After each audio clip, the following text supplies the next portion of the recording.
problème lorsque j'ai décidé de créer mon entreprise est que je ne savais pas du tout vers qui me tourner pour avoir des renseignements sur comment procéder. Quoi faire sur le plan administratif? À quel interlocuteur s'adresser pour ce qui est de la recherche du financement? C'était un vrai casse-tête d'avoir ces réponses. Pour vous éviter mon calvaire et vous faciliter la tâche à vous, je vous partage dans cette vidéo 8 organismes qui peuvent vous accompagner dans la création de votre entreprise. Salut, c'est Josiane, je suis entrepreneur. J'ai créé Iwalewa, la marque de cosmétiques Made in Africa. Ici, je partage mon parcours afin de bâtir une communauté où nous pourrons évoluer tous ensemble en productivité, self-esteem et business. Petite précision, pour cette vidéo, on va parler d'organismes qui ont des fonctions diverses et qui pour la plupart sont installés sur un sol français. Après, certains organismes ont des représentants à l'international. On va voir tout ça.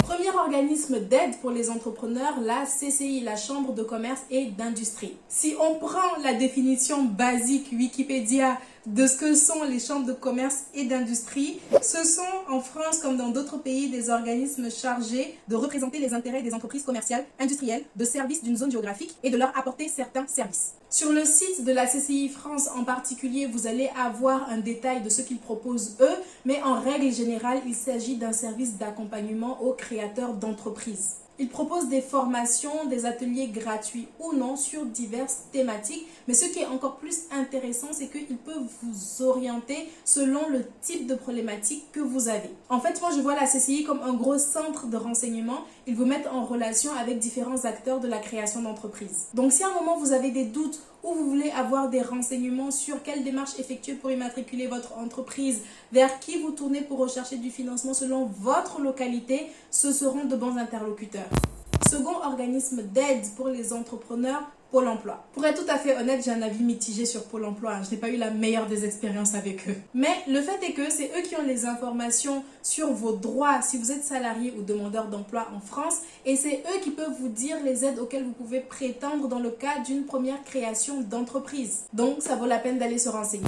3. Legal Start. Là, on commence à aller un petit peu plus vers le type de service que j'aime parce que c'est digitalisé. Legal Start, c'est un service rapide et efficace qui prend en charge les tâches que tout le monde doit obligatoirement faire pour créer son entreprise, mais que personne ne sait faire. Immatriculation, dépôt de marque et même tenue de comptabilité. Vous pouvez également bénéficier de conseils juridiques. Pour 15 €, je crois, vous pouvez avoir un entretien avec un juriste où pendant 30 minutes, vous lui posez toutes les questions que vous voulez, par exemple sur le choix de votre statut, ce genre de choses. J'ai immatriculé ma société par Legal Start. Ils ont effectué toutes les démarches de la rédaction de nos statuts jusqu'à l'obtention du cabis. Si vous ne comprenez pas ce dont je suis en train de parler, regardez cette vidéo. Pour moi, Legal Start, c'est vraiment un allié des entrepreneurs dans le sens où ils vous permettent vraiment de déléguer les tâches administratives qui vous font perdre trop de temps pour rien. De cette façon, vous pouvez vous concentrer sur ce qui compte vraiment, à savoir la création et la vente de vos produits cosmétiques, plutôt que de perdre toute la journée à essayer juste de comprendre ce qu'on vous demande comme paperasse.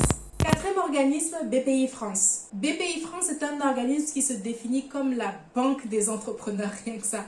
Donc clairement, il s'agit d'un fonds d'aide au financement de projets divers. En plus de ça, une chose que j'aime spécifiquement chez BPI France, c'est les ressources qu'ils mettent à disposition pour les entrepreneurs sur leur site internet et la façon dont c'est agencé. Quand on veut créer son entreprise, on ne sait plus où donner de la tête, il y a des informations dans tous les sens. Vous avez dû le remarquer. Sur le site de BPI France, les informations sont classées en fonction de votre état d'avancement dans le projet, mais aussi en fonction de ce que vous recherchez exactement. Vous avez des ressources spécifiques selon le cas où vous envisagez de lancer votre projet ou alors que vous êtes créateur d'entreprise ou déjà entrepreneur établi. Vous pouvez ensuite indiquer si c'est des informations sur le financement que vous recherchez ou alors vous voulez savoir quelle démarche faire pour lancer votre projet. Et puisqu'on en est à parler de classement d'informations, si vous envisagez de lancer votre marque de cosmétiques, que vous savez plus où donner de la tête, sachez que je vous ai filmé une masterclass de 90 minutes qui vous dit exactement les étapes à suivre et dans quel ordre pour y arriver.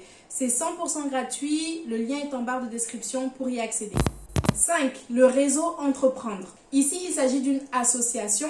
C'est une communauté de chefs d'entreprise expérimentés qui acceptent de donner de leur temps bénévolement pour accompagner des jeunes créateurs d'entreprises ou entrepreneurs selon leur stade d'avancement. L'accompagnement se fait au mieux par rencontre physique mensuelle, dans un cadre assez tranquille, resto, café, etc. Bon, après, j'imagine que c'est chaque binôme mentor-mentoré qui peut décider du format de rendez-vous. J'ai été étonnée de voir que le réseau Entreprendre était également établi à Dakar, mais aussi en Tunisie, au Maroc et bien sûr dans plusieurs régions de France.